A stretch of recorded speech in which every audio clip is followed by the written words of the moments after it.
salam sejahtera dan salam Sarawak sayang bersama saya Janet Bennett.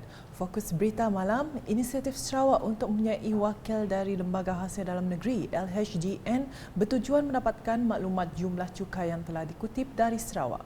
Menteri Pelancongan, Industri Kreatif dan Seni Persembahan Datuk Seri Abdul Karim Rahman Hamzah berkata, mewakili wakil tersebut, Sarawak akan lebih mengetahui jumlah hasil yang telah dikutip. Di samping itu, katanya perbincangan akan dapat diteruskan bagi menghasilkan pengiraan formula berapa banyak jumlah yang seharusnya dituntut oleh Sarawak. But then we feel that being a big state, unlike the other states in West Malaysia, we should be given more. So that is one of the reasons why we would want to see some representation. And under our IGC, when we negotiate for the formation of Malaysia, there is a provision inside there whereby the states must have representation in the Inland Revenue Board, in the Inland Revenue Board, so that at least we would be in the know about how much has been collected in Sarawak. The problem is whenever we ask Inland Revenue how much of taxes has been collected in Sarawak, they are not willing to, or they are not able to furnish us because these are privilege. These are privilege. They will not reveal to us how much has been collected from Sarawak. So now... Beliau berkata demikian ketika ditemui media selepas menghadiri Kongres Kejuruteraan ASEAN Australia yang dirasmikan oleh Premier Sarawak, Datuk Patinggi Tan Sri Dr. Abang Abdul Rahman Zahari Tun Datuk Abang Openg di Tegas Digital Village di Kuching pada Selasa. Dalam pada itu, beliau yang juga Menteri Belia, Sukan dan Pembangunan Usahawan berkata jumlah kutipan cukai yang telah diberikan kepada negeri Sabah melebihi 100 juta ringgit. Sabah has been given more than 100 million. It was a big jump, a four-fold jump from 26 million to 100 plus million. Okay? They are very happy, but we are not excited about it. We are not excited because we want to see what actually is the amount that is being collected. So if the amount is small, then we will go for less than 126 million. You know? But if the amount is big, then we should be deserving to be given more than what is Sabah is getting. Yeah. Before this, si banyak lah maksudnya. Well, I'm not really too sure how much is be given, but then there must be a formula, formula of how much should be given to the state. I think that should be the way. There must be some kind of a formula for federal government to give to the state. Laporan seterusnya, Bengkel Pembangunan Bakat Anjuran Kementerian Pendidikan, Inovasi dan Pembangunan Bakat MEITD bertujuan membangunkan bakat anak-anak Sarawak secara berkesan untuk masa depan negeri ini. Bengkel sulong selama 3 hari bermula 13 hingga 15 Julai itu diadakan di Pusat Convention Borneo Kuching BCCK dan perasmiannya telah disempurnakan oleh Menteri Pendidikan, Inovasi dan Pembangunan Bakat Sarawak, Datuk Roland Sagah Wee In pada Rabu. Menurut Datuk Roland, bengkel di bawah strategi pembangunan pasca COVID-19 PCDS 2030 tersebut menggalakkan pelibatan aktif dengan sektor swasta di samping melakarkan hala tuju baru, peranan dan fungsi bahagian pembangunan bakat dalam kementerian itu. Talent can be either nurtured or developed. In the talent development context, I take an example of the scenario of our top students and graduates in our country. I believe top students and graduates possesses the power to shape the future of the country.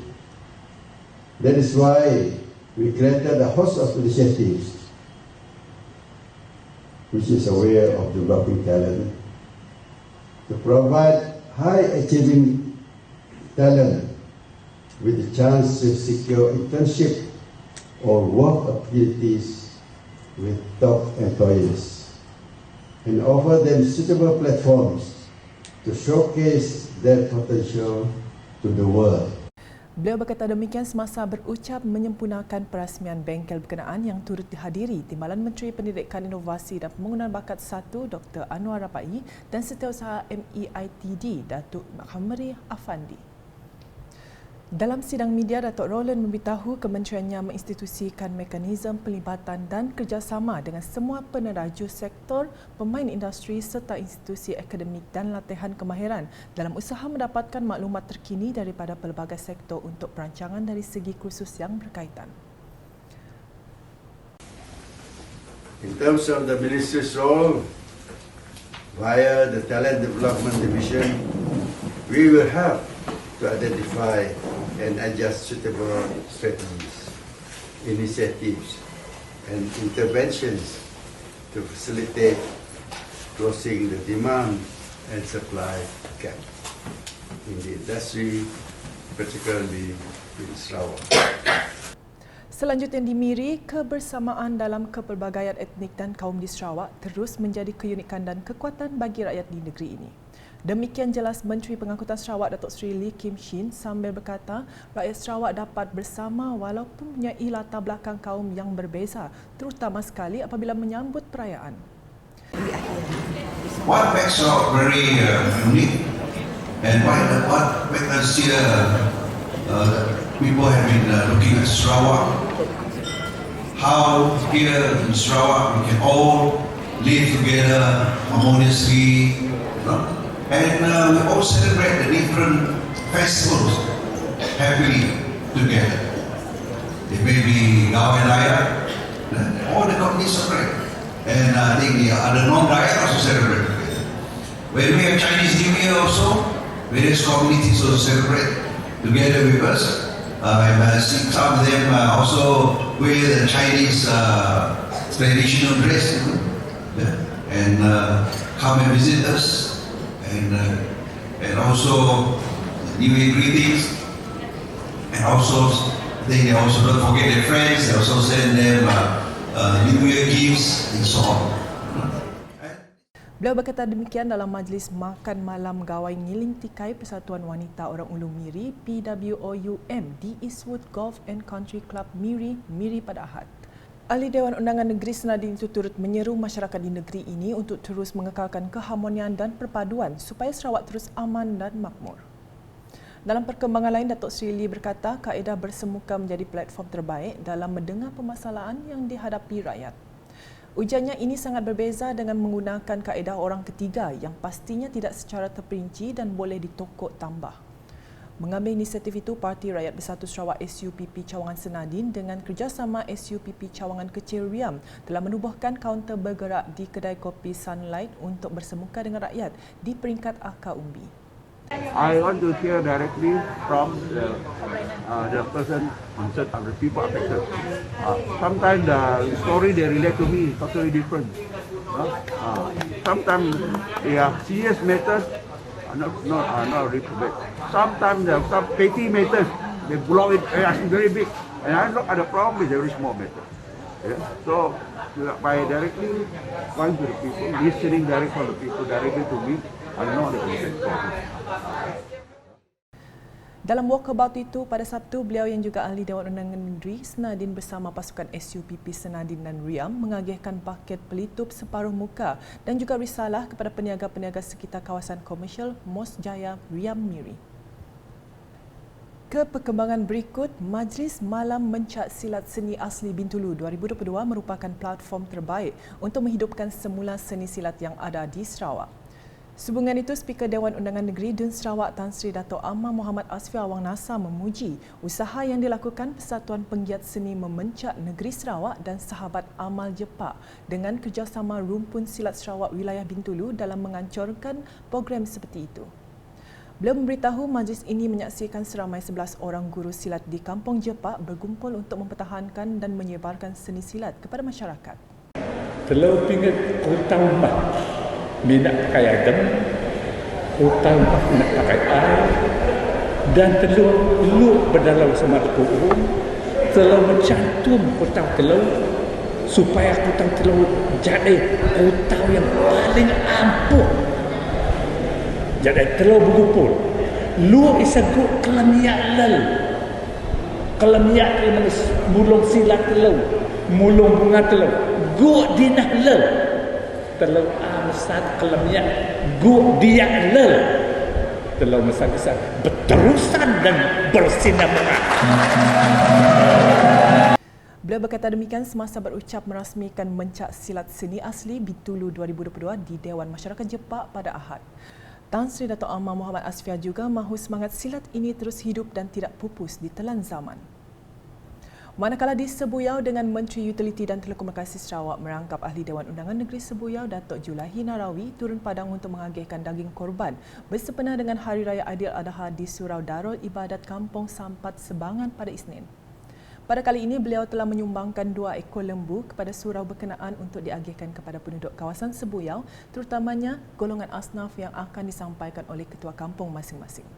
Selepas itu, Datuk Julahi turut berkesempatan menyantuni Kampung Sungai Landong bagi menyaksikan aktiviti penyembelihan daging korban di Pekarangan Pusat Penjajah Kampung Sungai Landong. Di Simbunjan, tradisi penyerahan sumbangan daging korban kepada kampung-kampung Melayu di sekitar konstitusi itu bersempena dengan Hari Raya Aidiladha diteruskan dengan pemberian sejumlah 36 ekor lembu pada tahun ini. Menteri Pelancongan Seni dan Budaya Malaysia Datuk Seri Nancy Sukri serta Ahli Dewan Undangan Negeri Simunja Auladris masing-masing menyumbang 13 ekor, manakala Lembaga Amanah Kebajikan Islam LAKIS bahagian Samarahan pula menyumbang 10 ekor. Dalam pada itu, Datuk Seri Nancy dan Aula bersama-sama hadir menyempurnakan simbolik penyerahan daging korban tersebut di 4 buah kampung iaitu Kampung Nanas, Kampung Hijrah, Kampung Sageng dan Kampung Kaka di Simunjan pada Isnin. Terdahulu, Datuk Seri Nancy berkesempatan menyaksikan sendiri aktiviti penyembelihan lembu dan melakukan aktiviti melapah daging di Rumah Rehat Sri Simunjan. Ahli Parlimen Batang Sadong itu ketika ditemui memberitahu pengagihan daging korban tersebut bertujuan membantu golongan asnaf dan juga mereka yang memerlukan. Jadi semuanya kita nampak semangat gotong royong begitu hebat sekali semasa Aidiladha ini, kerana di situlah kita dapat melihat ramai penduduk kampung bersama-sama bekerjasama untuk memastikan pengagihan ini dibuat dengan lancar dan mereka bersama-sama membelih lembu tersebut dan mengagihkan dengan cara yang seadil-adilnya. Sementara itu, Ahli Dewan Undangan Negeri Maradong Datuk Ding Kuang Hing menyerahkan cek projek kecil luar bandar MRP kepada 13 penerima di Pusat Khidmat Dun Maradong pada Jumaat. Penyerahan cek berjumlah RM32,000 itu diserahkan kepada penerima yang mewakili Agensi Jabatan Kerajaan, Jawatan Kuasa Kemajuan dan Keselamatan Kampung JKKK, kelab serta persatuan di kawasan Dewan Undangan Negeri Maradong.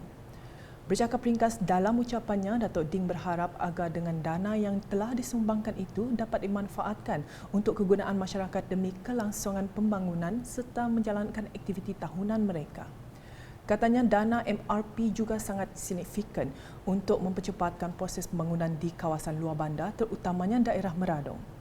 Jelasnya lagi, peruntukan RTP dan MRP ini dilihat amat membantu wakil rakyat GPS untuk membangunkan kawasan luar bandar dan mempercepatkan usaha kerajaan negeri merapatkan jurang pembangunan antara kawasan bandar dan luar bandar. Sekian edisi malam bersama saya, Janet Bennett. Berita lebih lanjut boleh didapati di semua platform media sosial KAS masuk portal kas.sarawak.gov.my dan KAS channel di YouTube. #Menjawab Fakta, salam KAS.